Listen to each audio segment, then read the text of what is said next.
All right, welcome to Hoops Tonight here at The Volume. Happy Friday, everybody. I hope all of you guys had an incredible week. We are live on AMP, so if you're watching on YouTube or listening on the podcast feeds, don't forget that AMP is the very first place that you guys can get these shows. We are continuing our player rankings today with number 6, Anthony Davis, a big resurgent year from him. You guys know the drill. Before we get started, subscribe to the Volume's YouTube channel so you don't miss any more of our videos. Follow me on Twitter at _JasonLT so you guys don't miss any show announcements. And if for whatever reason you miss one of these videos and you can't get back over to YouTube to finish, don't forget you can find them wherever you get your podcasts under Hoops Tonight. And last but not least, before we get started, it may be the NBA offseason, and it's definitely a little bit of a slower stretch of the year when it comes to sports, although we still have baseball, and with how difficult it is to find baseball games on TV these days, sometimes you have to go to an actual stadium to watch your favorite baseball team play. But there's also plenty going on in the world of touring musicians and comedians, and the best way to get tickets to any of these is on Game Time, the fastest growing ticketing app in the United States. For last-minute amazing deals on tickets to see your favorite baseball team, your favorite band, or comedian, download Game Time. Again, it's not just sports, guys. August means huge summer concerts and comedy shows all across the country. And Game Time has your tickets. Download the Game Time app and redeem code HOOPS for $20 off your first purchase. Terms apply. Again, download the Game Time app, enter the code HOOPS, that's HOOPS, for $20 off. No matter where you live, get out and have some fun this week. Download the Game Time app. Last minute tickets, lowest price guaranteed. All right, let's talk some basketball. This is probably the ranking in my top 10 that's going to have people disagree with the most, although Luka was one that a lot of people disagreed with. But I know that generally speaking around the league, people are pretty low on Anthony Davis. And a big part of that is he's not nearly the offensive player that his peers are on this list. As we look at the 12 guys from, Devin Booker at the 12th spot up the list, every one of those guys is a better offensive player than Anthony Davis, and it's not particularly close, to be honest. And I think that that's the most easily digestible basketball trait, the ability to put the ball in the basket or to help other people put the ball in the basket. And so people focus on that a great deal. And it's important to acknowledge that AD is a good offensive player, but he's not at the level of those guys. That said, I thought he demonstrated after the trade deadline this year pretty resoundingly that he is the very best defensive player in the league when he is healthy. And you could argue that just Anthony Davis's individual value to the Lakers as a defensive fulcrum is every bit as important to that unit and the way they win basketball games as on the offensive end, guys like Steph and Nikola Jokic are to their individual offenses. The Lakers were one of the worst defenses in the league this year when AD was off the floor. They had a 118 defensive rating. To give you an idea, that would fall in about the 27-28 range out of the 30 teams. And when AD was on the floor, they were one of the very best defenses in the league. For the entire season, regardless of roster makeup, they had a 110.7 defensive rating with AD on the floor, which would have ranked third in the NBA compared to the rest of the team. So basically, AD's on the floor, top-tier elite defense. AD's off the floor, absolute garbage defense. That's the level of value that Anthony Davis brings to that end of the floor. And that is the entire season. As we zoom in, and we will in a little bit, on what happened after the deadline, he was at even another level above that. We're going to do a deeper dive into AD's defense in general as well, just some of the schematic things that make him so dominant on that end of the floor. But the general theme for today goes back to what I was saying about Luka Doncic when I had him at 10. I don't like theoretical basketball. We play the games for a reason. We get results. It removes subjectivity from the equation. Anthony Davis's defensive value wins basketball games. End of story. So much so that even Steph Curry, a guy who's way above him on this list, and a guy who I think is the greatest offensive weapon of the last decade of NBA basketball, even Steph couldn't solve the Anthony Davis defensive puzzle in that second round series for the Warriors. AD won that chess match. As a matter of fact, led by AD, the Lakers held Steph to a 55% true shooting percentage in that series, which was Steph's lowest mark in a playoff series since the 2019 series against the Houston Rockets. Now, is AD better than Steph? No. But the point is AD's superpower has an impact on basketball games that was able to overcome even what Steph's superpower was within the context of all the other matchups in that series. And that is why, even though he's not the same level of offensive player as the other guys around him on this list, I have him up at number 6 in this year's player rankings. We're going to do a big deep dive into what he accomplished this season. And I think after we really look back and zoom in on what he accomplished, you guys will probably start to see, at least for those of you guys who didn't follow the Lakers very closely this year, you'll start to see in greater detail just how impactful he was on winning this season. So, quick season recap. He played in 56 games this year, which was the most he's played in since the 2020 bubble season. Averaged 26 points and 13 rebounds. Now, 26 points on 63% true shooting. So again, not the same quality offensive player as his peers, no doubt, but still a very damn good offensive player. And especially when we zoom in a little bit on some of the shot making stuff, he still can't make a jump shot to save his life. So with where he's at offensively, it's not like you're leaving a ton of gap there between his peers, but he's just somewhat below them, right? Also averaged 2 blocks and a steal per game. He was actually 3rd in the NBA in stocks. That's steals plus blocks. He was 3rd in the NBA in stocks per game behind Jaren Jackson. And who do you guys think is number 2? Quick trivia. If you guessed Nick Claxton from the Brooklyn Nets, you were correct. As a shot creator, not a great year. As a half-court shot creator, he was 0.92 points per ISO, which is below average. 1.06 points per post-up. Among the high volume guys, that was middle of the pack. So there's 20 players in the NBA last year who ran at least 200 post-ups, and AD finished 11th on that list and pretty much behind all of his peers at the center position. The one guy who was one of his peers at his position that he beat out was Bam Adebayo.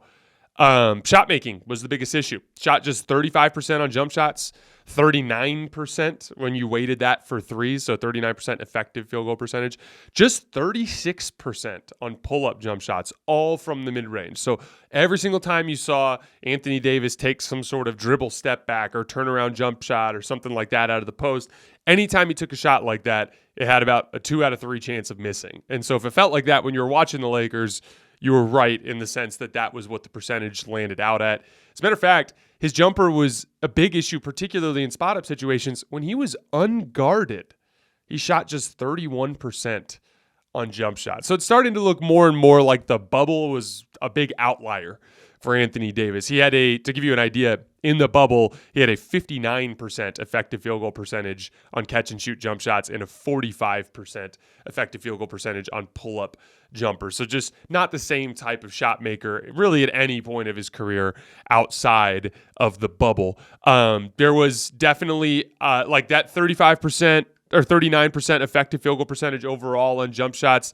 That's low compared to his career. Like he's typically in the low 40s and had a lot of years there in New Orleans in particular where he was in the low 40s. So definitely a bit below what his career numbers were. But even as we zoom in on on individual stretches of his career, there never was a stretch where he shot as well as he did in the bubble. So I think we can pretty safely assume that that was an outlier.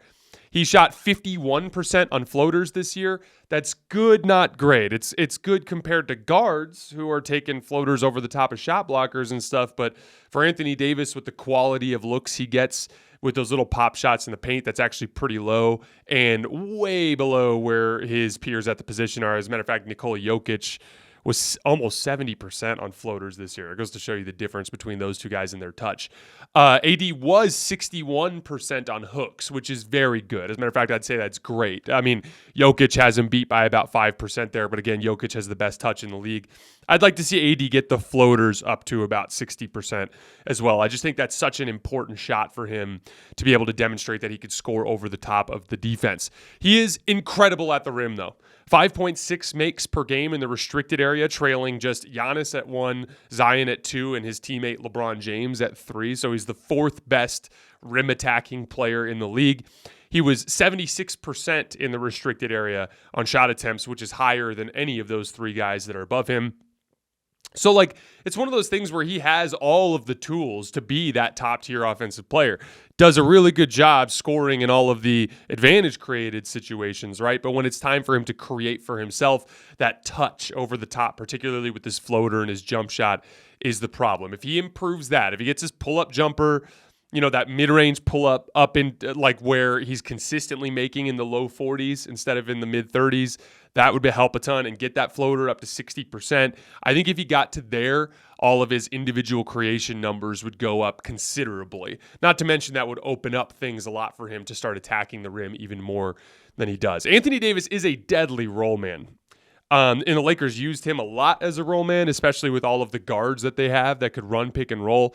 AD shot the ball on the roll 242 times this year, leading to 311 points. That 1.29 points per possession on roll man shots was third out of the 11 players in the league to log at least 200 roll man possessions, which, when you watch the film, it's especially impressive when you consider he's not a very good screener. That's definitely a weakness of his compared to his peers. He doesn't set good screens that free up the guard better, which inherently free up him better when he's on his roll. It's just he's so damn quick, and he's got such a good handle compared to other bigs, and his touch at the rim is so good that Anthony Davis makes up for that and is still a great roll man. But I'd like to see him get a little bit better as a screener. He is arguably the best vertical spacer in the league, just a huge target with great hands and dunks everything. And he's also a pretty good short roll passer. Not quite as good as Bam, definitely not as good as Jokic, but he's a solid short roll passer. It's not like he's hurting his team when teams kind of gather around him when he's catching on the roll.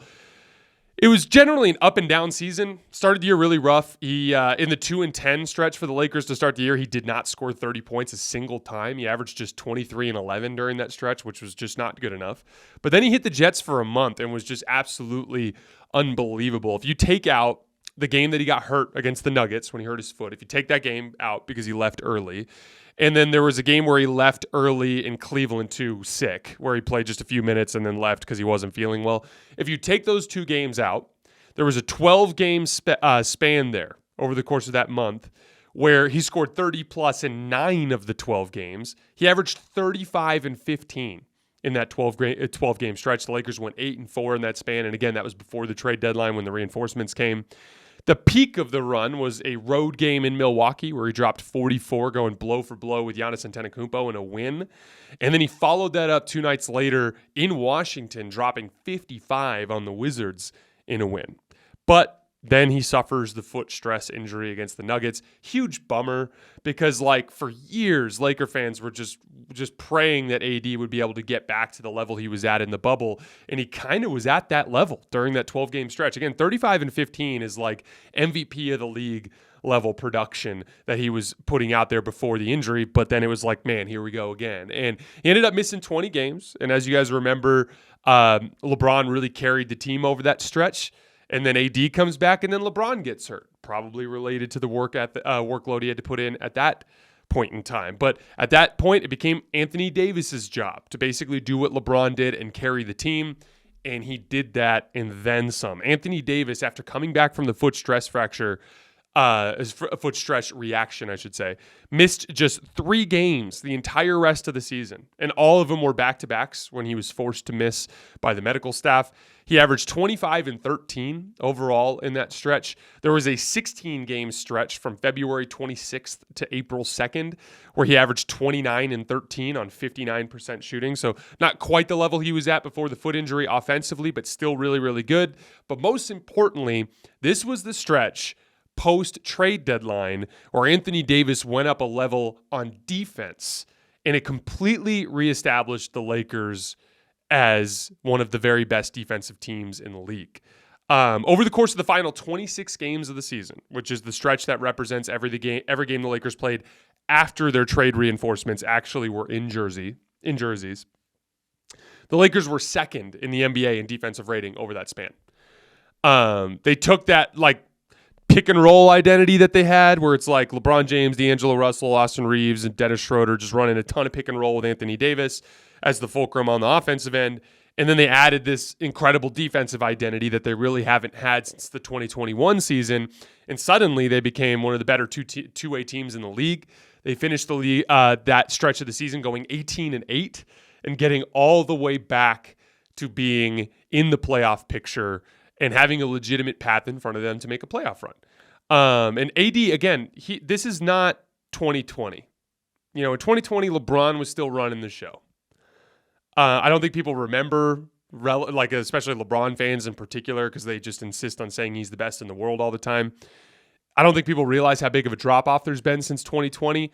For people who forgot, in the 2020 playoffs, LeBron averaged 28 points, 11 rebounds, and 9 assists on 65% true shooting. That's unbelievable best player in the world production. In the finals, LeBron averaged 30 points, 12 rebounds, and 9 assists on 67% true shooting. That was LeBron's team. He was still the offensive fulcrum. Obviously, Anthony Davis was the defensive fulcrum, but LeBron was the best player on that team. This is not the same LeBron. He's gone from being the best player in the world to just a really good number 2. He's just another one of the superstars now. He's not like on a tier by himself atop the league the way he used to be. AD is more consistently impactful than him. He's the literal structure that the team is built around, both in their pick and roll attack offensively and as the rim protector on defense. This is Anthony Davis's team now. And it continued into the postseason just until he ran into Nikola Jokic. In the Memphis series, he averaged 4.3 blocks per game, completely dominated the series defensively, and the Lakers won. In the Golden State series, he completely shut down the Warriors' motion offense. Really, in the first game, they ran it here and there throughout the series, but it never was effective, really just by patrolling the paint. Every adjustment Steve Kerr made over the rest of the series was designed to try to pull Anthony Davis away from the paint, and none of it worked. As we said before, this was Steph's most inefficient series since the 2019 series against the Houston Rockets. They held both Klay Thompson and Jordan Poole below 1 point per shot attempt, so they both had more field goal attempts than points in the series. Next thing you know, the 2-10 Lakers, the all is dead and the season is over Lakers were in the conference finals. Now, before we talk about what happened in the conference finals, because I want to stay on the positive with AD for just a little bit longer, let's talk about why Anthony Davis is the best defensive player in the world. Because if you remember, I talked about how Bam Adebayo is probably the most versatile defender. There are a couple of specific defensive things that Bam is better at that I think make him a little more versatile and makes him such a great fit with the Miami Heat.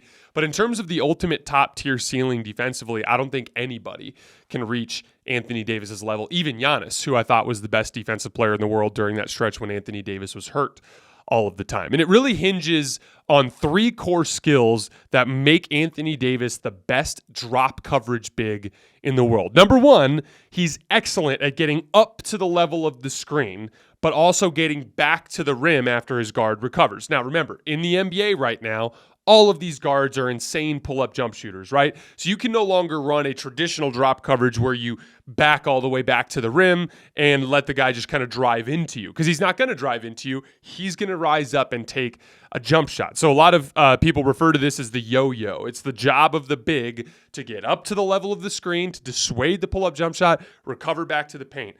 Up to the level of the screen, recover back to the paint. And the reason why they call it a yo-yo is now in the NBA, especially for fast-paced teams, they might run 3 pick and rolls on the same possession. Shut down a pick and roll, they're just resetting and running another one. They might swing it to the perimeter and have the big run up and set a quick screen, and now he's defending a different player in pick and roll. And so that's why they refer to it as a yo-yo. You have to get up and back, and it requires a great deal of mobility.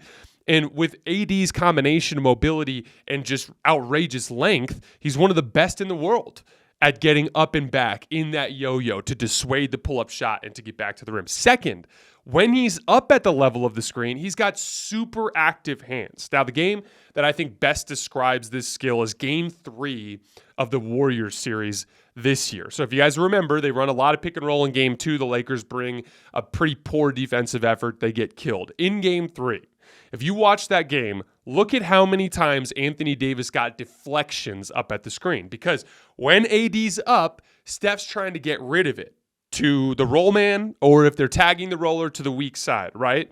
And Anthony Davis is looking and tracking Steph as he's getting ready to make that pass, and he's getting deflections, which is leading to turnovers and getting the Lakers out the other way. The Lakers had a dominant game in game 3 of that series, and most of the damage was done by Anthony Davis and his active hands up at the level of the screen.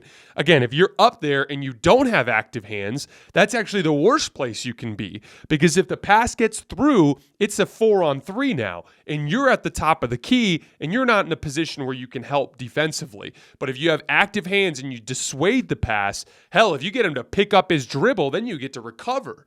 But if you dissuade the pass or if you deflect it in some way, shape, or form, that's when it's a defensive playmaking opportunity to go the opposite end and get out in transition, which was such an important thing for the Lakers in particular because of some of their half-court offense struggles.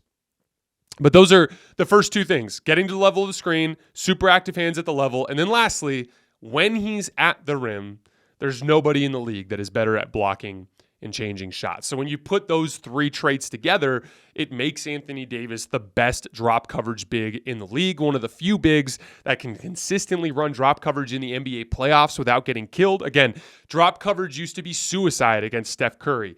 Ask the Boston Celtics. That's what cost them the NBA Finals. But with the Lakers, it worked, and that's the advantage of having Anthony Davis on your roster. Again, when we're talking about why he's with the offensive limitations that he has, to be up at number 6 in the league, you have to be truly transcendent defensively. And Anthony Davis made a coverage that used to be a death sentence against Steph Curry into something that literally caused him to have his most inefficient series since the 2019 playoffs. And so that's the advantage of Anthony Davis. Nothing is quite as difficult in the NBA as trying to run pick and roll at Steph Curry. As a matter of fact, at Anthony Davis. And you know what's funny is he shut down Ja Morant too. Ja Morant averaged 1.04 points per possession in pick and roll in the regular season. AD and the Lakers held him to 0.87 points per possession in pick and roll. So Anthony Davis, his ultimate superpower is shutting down pick and roll in the NBA, and it is the foundation to what was a dominant Laker defense that made it all the way to the conference finals. But, and again, before we move on, like I said before, not quite as good on switches as someone like Bam, for instance, but he's still pretty good in those situations. Also not quite as good in box-out situations as some of the bigger, stronger players at his position, but he's not a perfect player. But I think overall, when you factor all of the elements of defense in, I think that he is the best defender in the league. I was super disappointed in Anthony Davis in the Denver series, though. Not because he lost to Jokic. Jokic is the best player in the world. And sometimes what happens in basketball is you run into a guy who's better than you and you just get to lose. And I'm not trying to overthink that specific concept. But I didn't think AD fought as hard as he was capable of fighting. It was kind of, especially visibly sometimes, it looked as though Jokic kind of sapped AD of his confidence and his energy. And he looked lifeless at times. The Nuggets absolutely shredded the Lakers defense. I don't think people realize just how ineffectual AD was. AD in particular was ineffectual defensively in that series. The Lakers had a 116 defensive rating in that series against the Nuggets. That was by far the worst out of the 3 other opponents that Denver faced. With AD on the floor in the Nuggets series, the Nuggets scored 125 points per 100 possessions. He couldn't stop Jokic in the post. He couldn't stop Jokic in face-up situations or ISOs, including that pivotal basket in Game 4 that ended up being the game winner. He couldn't slow down the two-man game. Jokic just absolutely torched him. Beat him in transition, just running up and down the floor like he always does every time the two of them play. It was honestly a little embarrassing for Anthony Davis. And it wasn't just Denver's offense and an unguardability factor, because we saw other teams in the playoffs do a better job. And that's where I look at the lack of fight and the lethargy, and that it just is it's one of those things where you're on the ground. What are you going to do? You're going to lay there and let the dude keep kicking you, or are you going to get up and try to fight? You know what I mean? And I just wished that AD was a little bit more willing to fight in that specific situation. The one thing I want to do to cut him some slack, though, is AD had been playing at a playoff level of intensity since February, because of the predicament the front office put them in. Hey, here's your reinforcements. There's some good basketball players. Go. Oh, by the way, you're the 13 seed. And there's 30 games left. So let's see what you got. That was the situation he was put in. And so as a result, he was on the Jets nonstop from February all the way to March, all the way to April, all the way to May. And usually it's not like that. Jokic and the Nuggets, they got to chill the last third of the season and then hit the Jets for 2 months. AD had to hit the Jets for 4 months. And I do think that played a role in the lack of energy that AD had to fight against Jokic harder than he did. The one thing that was just kind of a bummer, though, is like it just wasn't a good look to see Game 4 and see LeBron like literally leaving his heart and soul out on the floor trying to win the game. And AD's just kind of coasting through until the last. He kind of turned it on in the fourth quarter a little bit, but that was it. So like, I was definitely a little disappointed that he didn't put up more of a fight against Jokic, even accounting for the fatigue. So in summary, AD is a super flawed offensive player, not a good jump shooter, but he is still a good volume scorer who's very efficient. Biggest area of improvement there is he needs to work on making shots over the top of the defense. He is one of the best roll men in the league. Excellent at finishing at the rim, especially above the rim as a vertical spacer, but he's got great touch as well. He's also a good passer in short roll situations. Tends to be very up and down offensively. That was kind of the theme of this postseason, was like the one night AD would have 30 and one night AD would have 14. The one thing I thought that was fair criticism for the record, because inconsistency offensively certainly hurts a basketball team. But there was important context there. Every conversation surrounding AD's inconsistency needed to be framed around the idea that he was consistently great defensively. And so, yeah, can you be frustrated that he's not more consistent offensively? Sure. Is it an area that he needs to work on improving? Yeah, mainly conditioning. He needs to condition himself to the point where he can devote those resources to the defensive end of the floor while not getting cooked in transition, while also having the legs to get up and make shots on the offensive end of the floor. But when we're having those discussions, let's make sure we remember and frame it around the idea that he was the very best defensive player in the world that was completely anchoring that Laker defense and the main reason why they were winning games. And that fact, AD being the best defensive player in the world, to me, is what puts him up as high as he is on this list. In order to really join conversations for best in the world, I think he needs to round out his offensive skill set, become a better shot maker over the top, improve his conditioning so that he doesn't run into problems with inconsistency and in transition. And then last but not least, take the Jokic thing as an opportunity to motivate yourself. Like, that's the way that I would look at that. Like, Jokic kicked your ass, but the beautiful thing about basketball, my favorite thing about basketball, is you live to fight another day. One day it stops. Yeah, like LeBron one day won't be able to go anymore. But that's what's amazing about basketball. You have the ability to completely change the perception of yourself because you go back and play the next day. LeBron James, the most upsetting and disappointing playoff failure in probably, in terms of guys that are in the top 10, it's one of the worst ever. His 2011 finals performance against the Dallas Mavericks. Went out the next year in Game 6 against Boston, has that big night, gets the trophy, all is forgiven at that point. And then all of a sudden, you look back now, and 2011 almost feels weird to talk about because it's like not even the same player. And that's the way that I look at it. You got your ass kicked by Nikola Jokic, but you have a leg up on him on the defensive end of the floor. Make some improvements on the defensive end of the floor, or on the offensive end of the floor, excuse me. You've got a good roster. You've got the ability to make a move at the deadline to improve. There's a good chance that you're going to have another opportunity in early or late May in the second or third round of the Western Conference playoffs to get another crack at Jokic and the Nuggets. You're going to get another chance. And so take this summer as an opportunity to shore those things up and give yourself a better chance to win that fight. But right now, best defensive player in the world and still a very, very good offensive player. I have AD as the 6th best basketball player in the world. All right, guys, that is all I have for today. We're going to take the rest of the weekend off, and we will be back on Monday with number 5.